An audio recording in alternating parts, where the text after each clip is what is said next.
As you can tell from the title of the video, I am pregnant. And most of you might be thinking, hasn't Amanda been pregnant for like 5 years? But jokes aside, I'm currently 16 weeks pregnant, so by the time you guys see this video, it's probably about 17, 18 weeks for me. But I have to announce it now because it's getting way too obvious. Like my friends are looking at my photos and they're like, something's very off. And most of you don't know this, but this is actually my second pregnancy. The first one ended unfortunately in a miscarriage, and that will be something that I'll be talking about in a completely different video because it's a completely different experience altogether. In this video, I just wanted to share the joys of being a pregnant woman. And of course, a little bit more about how I went through my first trimester. As you can see, I have this little book over here. This is my baby ultrasound. I scribbled a lot on this book because I really wanted to remember what it was like and what happened, because all pregnancies are different. Like between my first pregnancy and my current pregnancy, I experienced completely different things. So this is great for documentation. We actually took the pregnancy test at about the 8-week mark because the last time we rushed into things and got really nervous and really excited and overdid it. And when I lost a child, I kind of lost it a little bit. I was really disappointed in myself and everything that was happening. And again, more details will be in another video. So this time around, we decided to be chill. Super chill. Did not want to take a test. We were like, you know what? Confirm. This pregnancy is definitely happening. I am definitely pregnant. No need to take a test. I mean, it's been like, what? 3 months since I missed my period? Oh yeah, no problem. You know what I mean? So because of that, we really delayed the process of finding out about the pregnancy. Usually when people go see the gynae during the first trimester is to confirm the pregnancy around the 6 to 8 week mark. But this time, we first saw the gynae at 11 weeks. Your first trimester actually ends at week 13. So that's like 2 weeks before the first trimester ended. And the reason why we decided to go immediately to the hospital was because I was experiencing spotting. Apparently spotting is really common, but just to be sure and because of my past medical history, I decided, you know what? I'm gonna freak myself out if I just sit here and just let myself spot. So let's just go to the doctor. And Wayan rushed me to A&E because I was freaking out because I was having like horrible flashbacks of my previous pregnancy that did not end well. When you experience spotting, even though it's something that's really common, it's recommended that you go to your doctors immediately, or in my case, because I go to a public hospital, I went to A&E directly. And we were very blessed to see our baby for the first time at A&E. We saw the heartbeat as well. Everything was fine and healthy, and that was the biggest sigh of relief. The funny thing was that 2 days later was actually my doctor's appointment with my regular gynae, which was the gynae for my previous pregnancy as well. And he also said very positive things compared to the previous pregnancy, so we were like, okay, great, this is going smoothly, we just have to be careful. Now let me go into a little bit more about the symptoms that I experienced in my first trimester. The first one, and the very obvious one, was exhaustion. I was so tired, I pretty much cancelled most of my plans. I'm sorry friends if you're watching this and finding out now, but that is why I have not been going out with you guys. I just really wanted to rest. On top of that, I had very bad nausea. Usually people experience this thing called morning sickness, right? For me, it was evening sickness, and it usually happens after I have my first meal of the day. How I counter this bloating and nausea was that I actually split all my meals into what I call half meals. I just take things half a portion at a time, and I feel a little bit better and I don't feel as bloated. I also took a lot of ginger tea, which really helped with the gas and the bloating. One tip I have if you're a mommy experiencing a lot of nausea, for me what works is gum and minty things that you can put on your mouth to suck on that makes the nausea go away a little bit. And with these symptoms, I went on a cruise for 10 days. Potentially the biggest regret I've had thus far. Because we went on a cruise during monsoon season. The cruise ship was pretty much going like this the entire time. You can be sitting down perfectly still and you would move.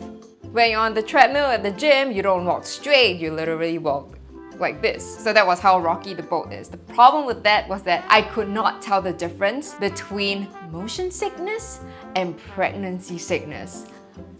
But everything made me feel horrible. As a pregnant woman, you get cravings, right? For me, specifically sour things like limes, vinaigrette, tom yum soup that I unfortunately could not find on the cruise ship because cruise lines tend to carry very heavy foods, cream and cheese. And as much as my main craving was tomato and cheese, there was only so much tomato and cheese I could take in 10 days. But when we were on land, it wasn't that bad because we were in Vietnam and we were in Thailand. We got to experience really good food when we were there. That sort of curbed the cravings for me. So I would say the most annoying symptom would probably be nausea and vomiting. And on Christmas morning, unfortunately, my body couldn't take it. I was just like spewing food from my stomach. I know, TMI.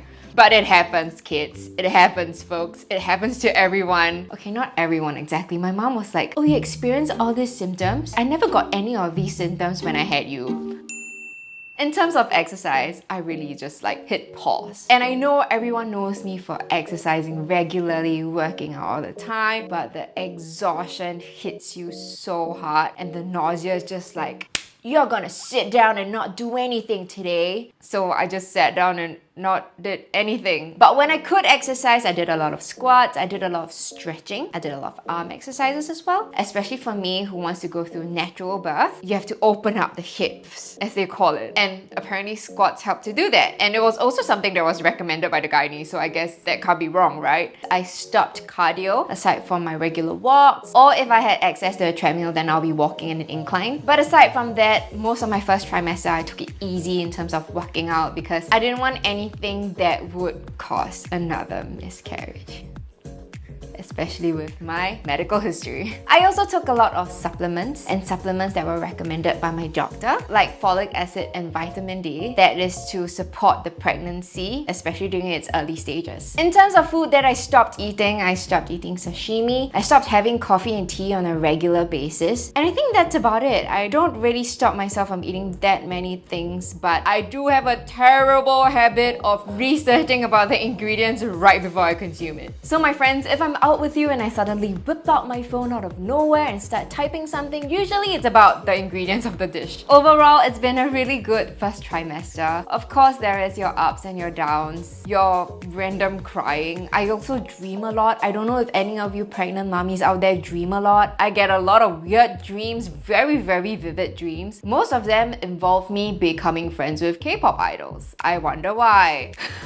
So that's what's been happening during my first trimester. It's been going pretty smoothly so far. But again, Wei and I as Christians, we just leave it up to God and we just do our best to make sure we do whatever it takes to protect the child. And I just have to say again, all pregnancy journeys are different. What I'm experiencing and what you're experiencing during your first trimester may or may not be different. And if you guys are experiencing something different, let me know in the comments below so that I can be on alert. So far, the second trimester has been going pretty well. We went to the gynae about a week and a half ago at 15 weeks and baby's looking healthy. We did take a genetic test at about the 11-12 week mark, and that genetic test is called the iGene test here in Singapore. It's to detect whether or not your baby has a potential to have some genetic defects. And thankfully, everything is okay. But on top of that, we also have the baby's gender results. So that's gonna be exciting. That's gonna be in a completely different video. Let me know in the comments if you think my kid's gonna be a boy or a girl, because I have no idea. But to me, the most important thing is that my kid is healthy. That's all any mom can ask for. So that's it for this video. Thank you guys so much for tuning in and allowing me to share this wonderful journey with you. Make sure you guys subscribe because I will be updating this channel with more of my pregnancy journey. If you guys are expecting or you have gone through the process of pregnancy before, let me know your experiences in the comments down below. I will take any tip, exercise tips, food tips, breastfeeding tips that I won't be needing until like June sometime. Just let me know in the comment section down below and let's have an open discussion about it. But that's it. Make sure you subscribe, watch our previous video, and I'll see you guys next time. Bye! I'm pregnant. I'm gonna have a baby. Hi, baby. Look at my baby. Oh my god, my baby's so cute.